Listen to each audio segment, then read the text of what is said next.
Earlier this summer, I featured the Genesis GV80. It gave me the first taste of the Genesis SUV lineup. Then we had the middle trim here. It was the top end for the 2.5-liter turbo engine with the advanced all-wheel drive system.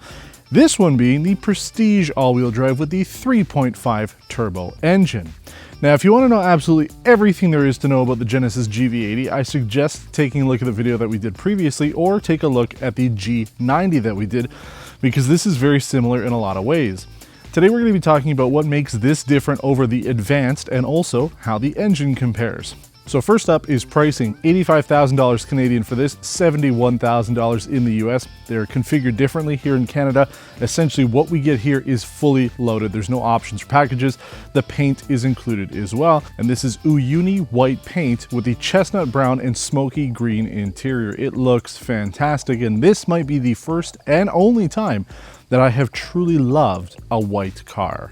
Now this uses the 3.5-liter twin-turbo V6 engine, producing 375 horsepower, 391 pound-feet of torque, and it has an 8-speed automatic transmission with all-wheel drive. Now what's different compared to that advanced 2.5, aside from obviously the engine? I mean, it's a much bigger engine, has more power. With this one we get 7-passenger seating. That might be important for some.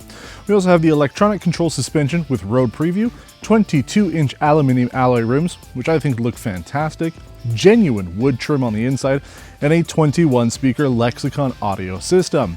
Now for the most part, that's what you get when you go up to the 3.5-liter turbo over the 2.5, because here in Canada, the advanced trim that we featured before is available with either engine. But if you go with this Prestige, you're only getting it with the 3.5, and you get a lot of extra tech with this, including an electronic limited slip differential, the Road active noise cancellation, a 12.3-inch fully digital gauge cluster with a somewhat gimmicky 3D mode. You can turn it off. It does work technically, but it is something a little different than the regular vehicles we featured from the South Korean manufacturers. We also have a 16-way ergonomic seat for the driver, forward attention warning. There's a little sensor array in the gauge cluster, similar to what we've seen from Cadillac or BMW, to make sure that you're actually paying attention to the road ahead of you. We also have remote start with the remote parking feature that we've tested before. The nappa leather interior seating with quilting looks great, especially in this dark green. It's very hard to tell that it's green, but you do get it. And in the States, you don't actually have this option. Either get black or beige. Here in Canada, we get black or this green and brown combo, which I think looks great. We also have a microfiber suede headliner, ventilated second row seating. Now the second row has heat normally, and the front row also has heat and ventilation, but you get the second row with ventilation, power second row sunshades, and the power third row that opens or closes. We also have soft closed doors. It's something that we talked about when we did the Genesis G90 before. So this thing comes really well equipped for $85,000 Canadian. Now I've driven a lot of mid-sized luxury vehicles. I've driven things like the Mercedes GLE and the BMW X5, and when I drive this, I get it. I understand what Genesis is doing here, and this is the SUV that I would take. Forget about price, okay? I mean, obviously this is a little bit more affordable, especially considering you get this fully loaded with a good amount of power, but I just love the way this thing looks. Everybody's checking it out. And that's one of the things that I like to look for when you're buying any car, whether it's a luxury or a standard kind of consumer car. I like to stand out. And there's Mercedes and BMWs all over the place, but there aren't a lot of Genesis, and this thing is a head turner. I love it. So in the white, I would get it. I would definitely get this trim if I had the options for it. But the great thing about the Genesis GV80, as we talked about when we did the advanced, is you can still have a really good experience not going with the top end trim. Any trim that you get with this is really well done. So excellent job to Genesis. So we're going to take this on the road. I want to talk about how the engine and performance handles and everything else about it compared to the advanced 2.5 that we did, and everything else you need to know if you're in the market for a luxury 3-row midsize SUV. Well, folks, before we get too much into this, I want to talk about the fuel economy, as we always do here. This Genesis GV80 with the 3.5-liter turbo completed our test loop in 9.3 liters per 100 kilometers, US mile per gallon, below. Not bad overall. How does that compare to the 2.5 turbo we featured that did our test loop in 8.2 liters per 100 kilometers? So it makes sense. This is a bigger engine, more performance, it's heavier, things like that all weigh into it, making it less fuel efficient. How does it compare to some of the other mid-size luxury 3-row crossover SUVs that we've done? Well, the Mercedes GLE 350 4MATIC was the most recent that completed our test loop in 8.1 liters per 100 kilometers. That's the most efficient that we've done. We also drove the AMG GLE 53. Now that uses a mild hybrid system and a little bit more performance power than it is on this. That completed it in 9.1 liters per 100 kilometers, so better than this by a little bit. And then we've also done the BMW X5. We've done a number of them, but the thing is we've either done the top end X5M or we've done the plug-ins. So we also did an X-Drive 50i. That's the V8 twin turbo producing a whole lot of power. That completed our test loop in 11.8 liters. That's not really comparable at all, considering it is a beast on the road. So the idea is, though, fuel economy on this, not bad overall, pretty good for a mid-size luxury crossover. But you're not going to be too worried about the fuel economy. When you buy something like this, it comes down to how it drives, rides, performs, and handles. And I have to say, so far, I have been thoroughly enjoying this. It is slightly noticeable over the regular one that we drove. Regular one. The advanced 2.5 came very well equipped. But with this road preview system and with the added active technology on this to make the ride even better, you can feel it. So there is a reason to go up to it. Aside from all the interior stuff that really does elevate this to the next level, there is a lot of reasons to want to go up to this. But that's what I keep talking about. When you take a look at something like an entry-level Mercedes GLE or an entry-level BMW X5, you're not really getting a lot, right? I mean, you got to pay a lot to get a lot, and that's how it's always been when it comes to the luxury manufacturers. But if you're going for something like this, you can get a lot at the lower entry price points. So depending on what you actually need out of your Genesis GV80, you'll be very happy with it.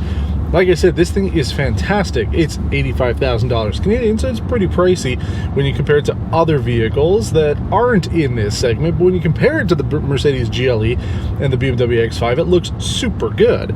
But I'm telling you, like, the way that this thing drives, the way it handles, the performance on it, everything has been very good. I am very impressed with it. And like I said, when I drove it before, I loved it. This is even better if you want this stuff. If you want the ventilated second row, if you want the suede headliner, everything is great about it.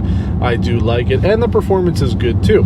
But that's what's great. You can get that better engine on the advanced trim. So if you don't need all the extra bells and whistles, you got some options. So overall, very, very good.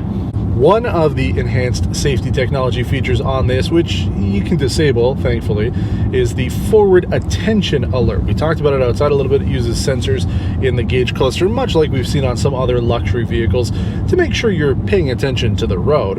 And they do work, but I also noticed that they will give you false positives. So if you've got sunglasses on, for example, or it's dark, it might tell you that you're not paying attention when you really are. So you can turn it off, luckily. But aside from that, that's the only real thing I've noticed. It'll kind of do that when it feels like it. The other safety tech on this works very well. We've talked about it before. The blind spot monitor, when you use your turn signals, they'll turn on the little screens on the inside of your gauge cluster to show you what the blind spot is with the cameras on the side. Nice stuff there. I'd say the only thing that maybe is lacking, it would have been nice to have a built-in dash cam. We're starting to see that more with vehicles. Tesla was really one of the first ones to incorporate that, but we've seen a lot of other vehicles like Mercedes and BMW start to add it in. Are they the best systems? Not always, but the options, having them there, is always good. But I know you guys want to see a little bit of performance on this. I have kept it pretty much in comfort mode the entire time, but if we put it into sport, ooh yeah, the seats, they get bolstered up a little bit. You feel a little squeeze there. There's no launch control. This is an SUV after all, people, but we'll give it a little launch. Oh yeah, there we go. Ooh, it sounds good too. 100. Easy breezy with this thing. It performs very well, and there are some options to change how the exhaust sounds. It's fake. We all know that. We're faking everything these days, but it sounds very good. You can turn it off if you don't want it. I think it works pretty well considering it's an actual gas car. I know something like the new Genesis GV80, their electric car, will have sort of fake sounds on it, so you've got some options there. But let's talk about the rest of the experience on the Genesis GV80 Prestige. I told you that the gauge cluster is kind of gimmicky. if you look at it, if you're looking away and then you look at it, it's fine. But then once your eyes adjust, you realize that there is a 3D element.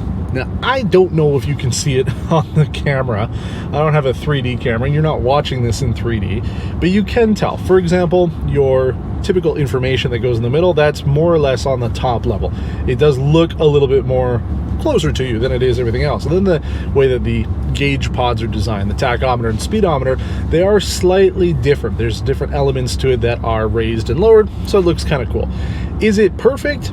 No. Do you need it? Also no.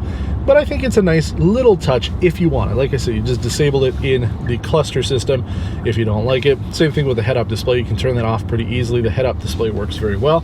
I like it. The color on it is good. The size on it is good. Everything about it works very well. I just sit a little too high up in this car. This is as low down as I can go, and I do lose a little bit. It kind of gets distorted.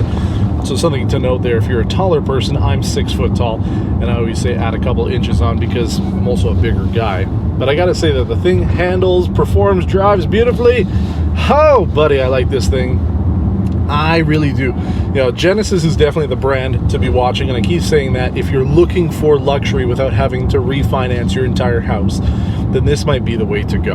And the thing is, you get so much of what makes a luxury car luxurious, i.e. all the tech and the features and the swank. You got this headliner and soft closed doors and power sunshades, all of that's there.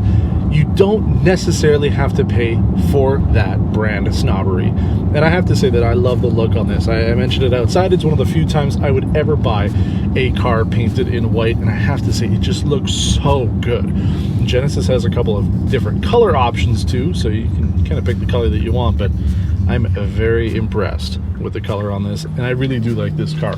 Would I buy this Prestige trim? Absolutely. If I had $1 million, I would do it.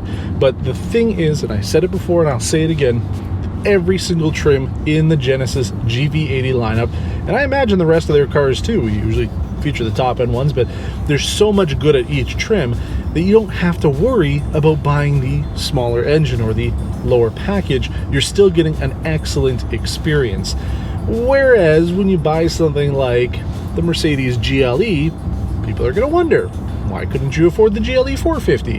Why couldn't you afford the 53 AMG? So with this, everything kind of looks the same. Yeah, there's a badge on the back, but people appreciate it no matter what, and I have had a ton of interest as I've been driving around. People still aren't quite sure what this car is, and that's what I really like about it. If you have any questions about this episode on the 2022 Genesis GV80 3.5 Prestige, please let me know in the comments below. I will try to get back to you with any questions or any comments that you have about it. You also can give a thumbs up to this video if you liked it. And if you haven't done so already, I recommend that you subscribe to our channel. Thanks for watching, and until next time, take care.